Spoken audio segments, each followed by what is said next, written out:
మీరు అమ్మాయి ఈ ఇంట్లోనే ఉండొచ్చు కదా. నేను చందు వచ్చిన వదిన ఎలా వస్తుంది, ఎలా ఇక్కడ ఉంటుంది? డాడీ మాట మీరు కాదు అన్నందుకు కొంచెం బాధేసినా మిమ్మల్ని అర్థం చేసుకున్నానులేండి. ఇక నుంచి ప్రతిదీ నన్నే అడుగుతారని మాట ఇవ్వండి. వదలండి. ఒకసారి ఆఫీస్కి వెళ్ళి సంతకం చేసి వెళ్దాం. నేను మీ మేడపకి భర్తనైతే నీకేదో బాస్ అయినట్లు అంత మర్యాద అవసరం లేదు. ఈ రోజు కాకపోతే రేపైనా బాస్ అవుతారు. మీకేంటి సార్?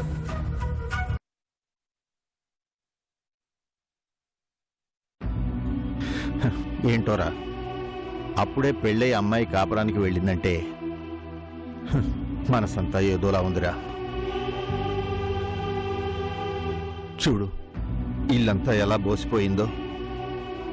ఏదేమైనా ఇంటికి ఆడపిల్లే అందర్రా రామయ్య.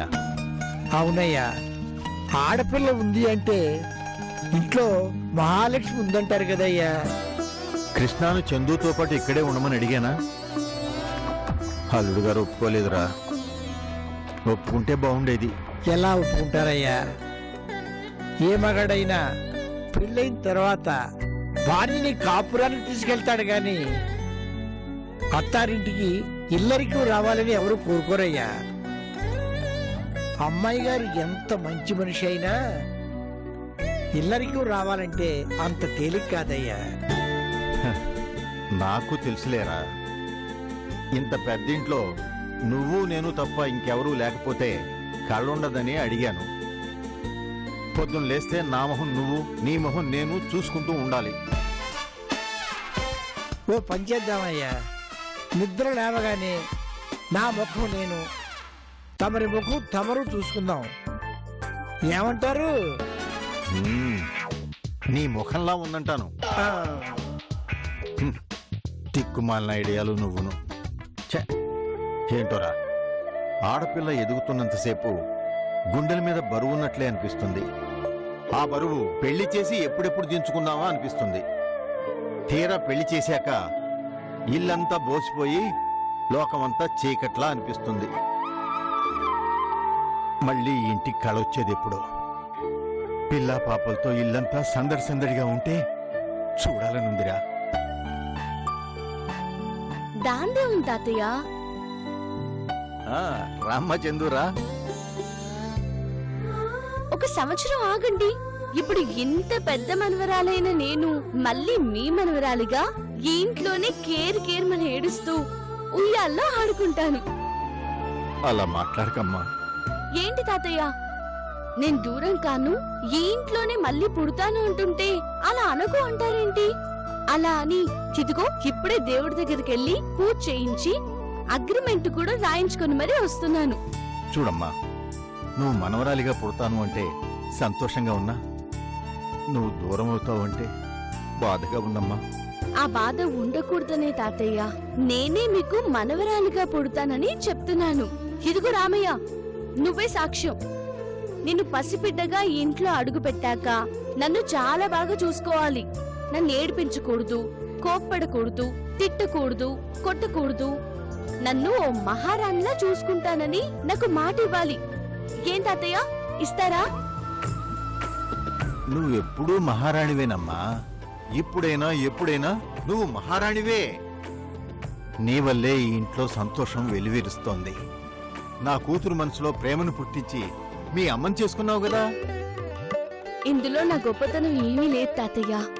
గొప్పతనం అంతా అమ్మదే. మీ అమ్మాయి మా అమ్మలా ఉండడం వల్లే నా పని తేలికైంది. లేకపోతే మా నాన్న మనసు మారేది కాదు, ఈ పెళ్లి జరిగేది కాదు. ఇదంతా అమ్మ గొప్పతనమే.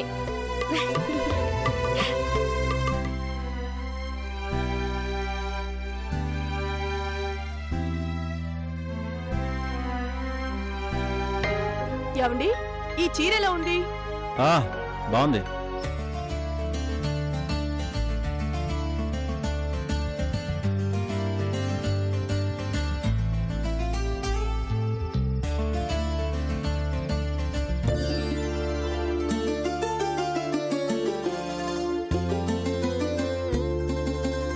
ఏమండి, మరి బ్లౌజ్ ఎలా ఉంది? దీనికి కరెక్ట్ మ్యాచింగ్ ఏనా? చూసి చెప్పండి. చాలా బాగుంది. ఒకసారి చూసి చెప్పండి సార్. బాగుందని చెప్తున్నానుగా. ఆ? ఆ. ఆ. టీ షర్ట్ కి బ్లౌజ్ కి కూడా తేడా తెలియడం లేదు కదా మీకు? ఎలా తెలుస్తుంది లేండి, కొన్నెత్తి చూస్తే కదా. ఆ, కొంచెం అర్జెంట్ పనుండి. మీకు అసలు పని లేనిది ఎప్పుడండి? అసలు మీ పేరు కృష్ణని ఎవరు పెట్టారు? మీ అమ్మగారేనా? ఆ డౌట్ నీకెందుకు వచ్చింది? ఆవిడ చాలా తప్పు చేశారు. ఆ? అసలు కృష్ణుడికి ఉండాల్సిన ఒక్క లక్షణం కూడా మీకు లేదు. మీ పేరు ఏ ప్రవరాక్షుడు అని పెట్టాల్సింది. ఆహాహా, నవ్వేశారు. నా జీవితం ధన్యమైపోయింది. ఇంత ఆనందం నా లైఫ్ లో ఎప్పుడూ చూడలేదు. అబ్బబ్బబ్బబ్బబ్బబ్బా. జయంతి మరీ మోసేకు. లేకపోతే ఏంటి, ఇంట్లో కాస్త మామూలు మూడ్ లో ఉండండి సార్. ఎప్పుడు అంత సీరియస్ గా ఉంటారు? అప్పుడప్పుడు నవ్వుతూ నవ్విస్తూ ఉండాలి. ఎక్స్క్యూజ్ మీ, ఎవరండి లోపల? నేను రావచ్చా? రా చందు, నువ్వు పర్మిషన్ అడిగి రావాలా? అడిగితే తప్పులేదు కదా. ఇదిగోండి, ఈ ప్రసాదం తీసుకోండి. మీరు ప్రసాదం తింటే నాకు మంచి జరుగుతుంది. తీసుకోండి. నీకు మంచి జరుగుతుంది అంటే ఒక్కసారి కాదు 2 సార్లు తింటావు. ఆ డాడీ, గుడి నుంచి వస్తూ తాతయ్యని కలిసి వచ్చాను. డాడీనా? అవునమ్మా, పాపం అంత పెద్దింట్లో ఆయన ఒక్కరే ఉన్నారు. చాలా లోన్లీగా ఫీల్ అవుతున్నారు.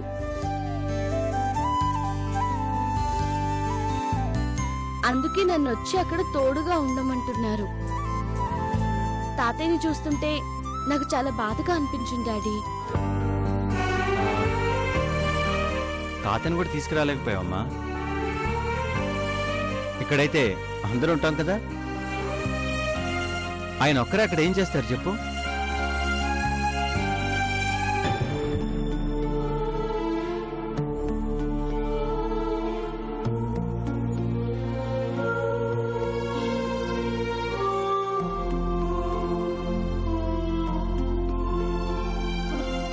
కృష్ణ, వస్తున్నాను వదినా.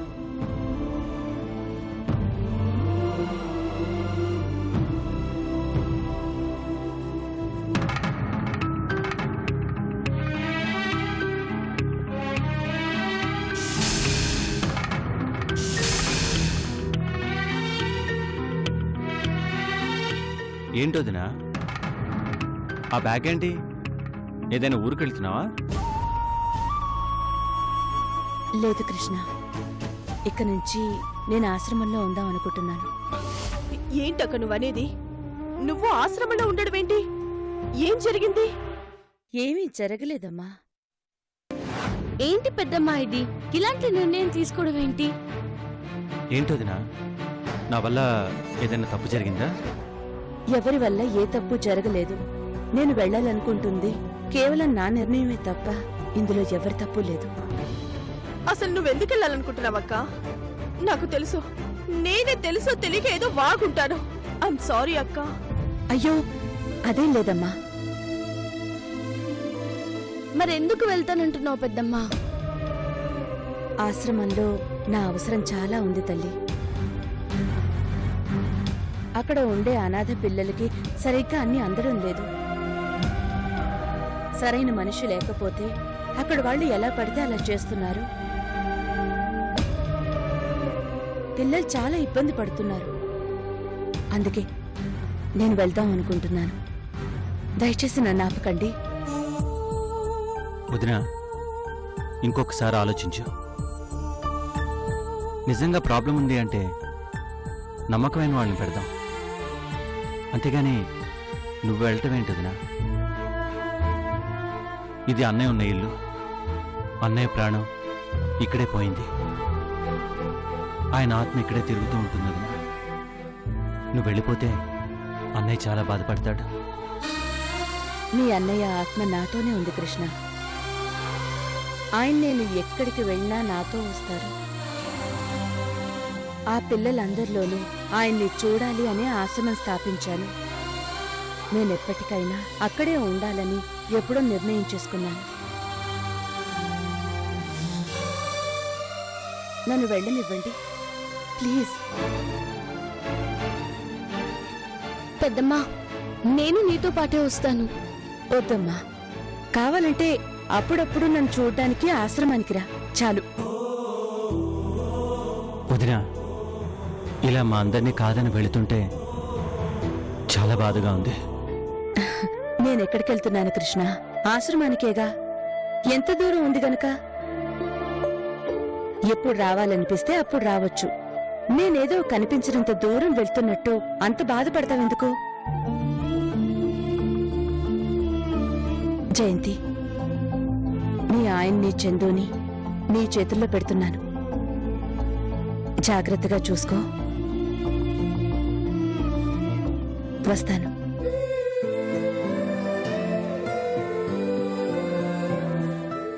పెద్దమ్మా ఆశ్రమం దాకా నేను తోడొస్తాను.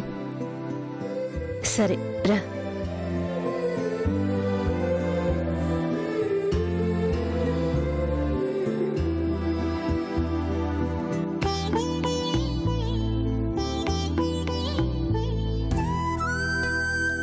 ఏమండి, అక్క ఎందుకు ఇల్లు వదిలి వెళ్ళిందో నాకిప్పుడు అర్థమైందండి. ఎందుకు జయంతి? మనకు అడ్డుగా ఉంటున్నానని అక్క ఫీల్ అయింది. ఉదయం జరిగిన సంఘటనతో ఈ నిర్ణయం తీసుకొని ఉంటుంది.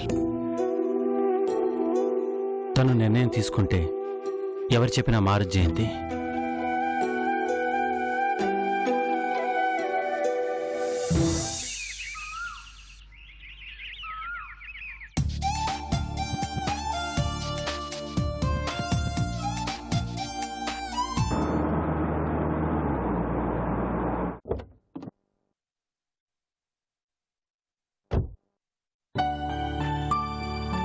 లేదు లేదు లేదు, దాని గురించి అసలు మనం ఆలోచించాలి. ఏమైంది? Madam good morning madam. Good morning madam. Good morning.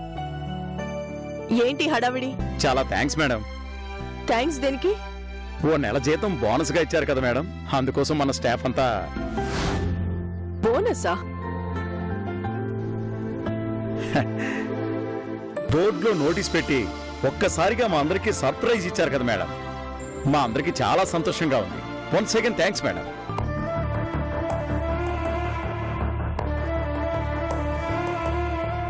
ఈ notice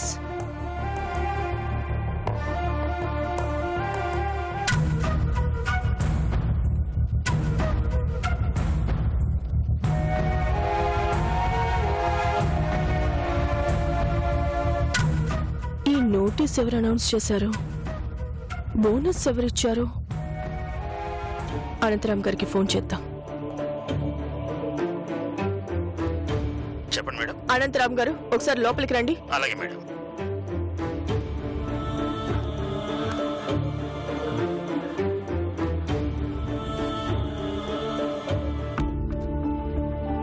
good morning madam. Good morning. Notice బోర్డులో బోనస్ ఇస్తున్నట్లు ఎవరు నోటీస్ పెట్టారు? నేనేం బోనస్ ని అనౌన్స్ చేయలేదు కదా. మీరు అనౌన్స్ చేయలేదు మేడం, కానీ మీ నాన్నగారే ఒక నెల జీతం ఇవ్వమని చెప్పారు. అందుకే నోటీస్ నేనే పెట్టాను. డాడీనా? ఎందుకు? తెలీదు మేడం. అందరికీ చెక్స్ ఈరోజు ఇచ్చేయమంటారా? నేను చెప్తాను, మీరు వెళ్ళండి. అలాగే మేడం.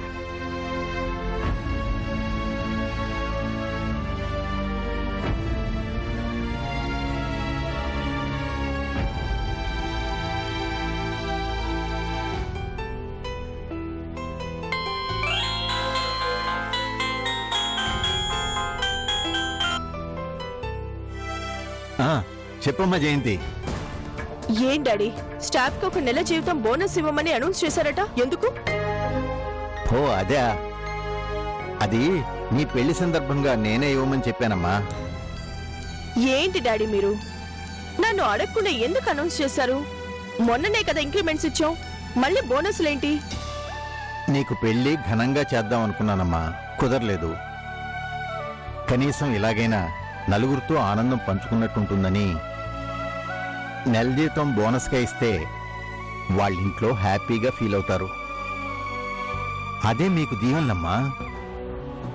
ఊరుకోండి డాడీ, ఇలా ప్రతి దానికి అడిగినా అడగకపోయినా డబ్బులు ఇస్తూ పోతూ ఉంటే వాళ్ళు ఎక్స్పెక్ట్ చేస్తూనే ఉంటారు. మీరు అనవసరంగా వాళ్ళని మరింత సోమరిపోతులాగా తయారు చేయకండి. అలా అనకమ్మా, పదే పదే ఇవ్వటం లేదు కదా. ఎందుకు ఇవ్వడం లేదు డాడీ? ప్రతి సంవత్సరం ఇంక్రిమెంట్, దసరా బోనస్, క్యాంటీన్లో తక్కువ ఖర్చుతో ఫుడ్, హాస్పిటల్ ఖర్చులు. ఏం తక్కువ చేస్తున్నాం? ఇలా అయితే రేపు మన ఇంట్లో ఏ చిన్న ఫంక్షన్ జరిగినా వాళ్ళు బోనస్ లో ఎక్స్పెక్ట్ చేస్తూ ఉంటారు. చచా, అలా ఎందుకు చేస్తారమ్మా? ఏదో నాకు ఆనందం అనిపించింది, ఇద్దాం అనుకుని ఇచ్చాను. నువ్వు కాదు అనుకుంటే వద్దని చెప్తానులే. ఎలాగో అనౌన్స్ చేశారు కదా, ఇప్పుడు కాదంటే ఇంకా తిట్టుకుంటారు. ఆశ పెట్టకుండానే ఉండాలి. ఆశ పెట్టి ఇవ్వకపోవడం తప్పవుతుంది. ఇచ్చేయండి. అమ్మయ్యా. కానీ ఇంకొకసారి ఇలాంటి నిర్ణయం తీసుకునేటప్పుడు మాత్రం నాకు చెప్పి చేయండి, సరేనా? అలాగేనమ్మా. సరే, ఉంటాను daddy.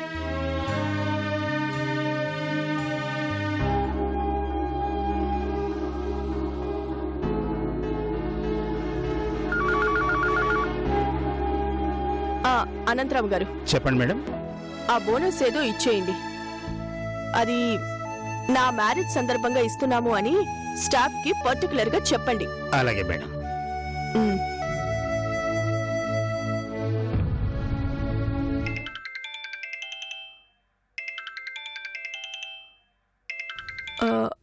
Hello. Hi Jayanthi, this is Ravali. Hi Ravali, ఎలా ఉన్నావే? ఎప్పుడు అమెరికా నుంచి ఇండియాకి వచ్చావు? 2 రోజులైంది. అది సరే కాని ఏంటి పెళ్లి చేసుకున్నావంట? అవునే, అనుకోకుండా అలా జరిగిపోయింది. సర్లే కాని నేను నెక్స్ట్ వీక్ వెళ్ళిపోతున్నాను. నువ్వు మీ బార్ని తీసుకొని మా ఇంటికి రావాలి. ఆయన కొంచెం బిజీయే. అయినా అడిగినా రారేమో. సరే, అయినా అడిగి చూస్తానులే. Okay okay. భర్త గారి పర్మిషన్ లేదే మేడం గారు కమిట్ కారని అర్థమైంది, కానీ నీతో పోట్లాడాలంటే మీ వారి ముందు కుదరదు. కానీ ఓ పని, నువ్వే ఇక్కడికి వచ్చే. నేనా? ఏ రావా? పిలవకుండా పెళ్లి చేసుకున్నావు కదా, ఇది పనిష్మెంట్ అనుకో. రా. సరే, అలాగే వస్తానులే. ఇప్పుడు ఏం చేయాలి? ఒక్కదాన్నే వెళ్ళాలా, ఎవరినైనా తీసుకుని వెళ్ళాలా?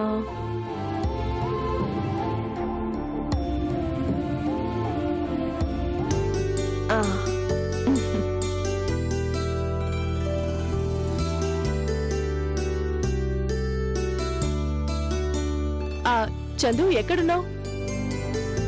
ఓకే, నేను ఇప్పుడే నీ దగ్గరకు వస్తున్నాను. మనిద్దరం ఒక చోటికి వెళ్దాం. వచ్చి చెప్తాను కదా, ఓకేనా? రెడీగా ఉండు.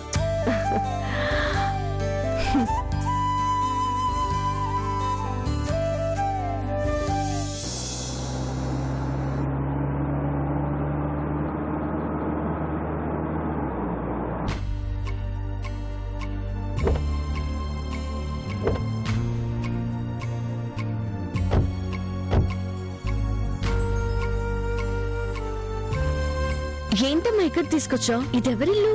చెప్తానుగా, రా.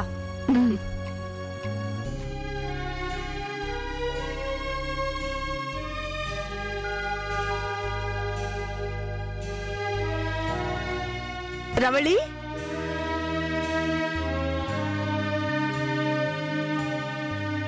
రవళి, రవళి, రవళి. హాయ్ జయంతి. హాయ్, ఎలా ఉన్నావు? బాగున్నాను. ఏంటి అమెరికా వెళ్ళాక బాగా లావైనట్టున్నావు? అక్కడ తిండి నీళ్లు బాగా వంట పట్టినట్టున్నాయి. అదేం లేదే బాబు, థైరాయిడ్ ప్రాబ్లం. లావెక్కిన ప్రతి వాళ్ళు చెప్పే మాటే ఇది. ఒళ్ళొచ్చింది అని ఒక్కరు కూడా ఒప్పుకోరు కదా. నా సంగతి వదిలే, నీ సంగతి చెప్పు. అయినా ఇలా నిలబడే మాట్లాడుతున్నా. రా కూర్చో.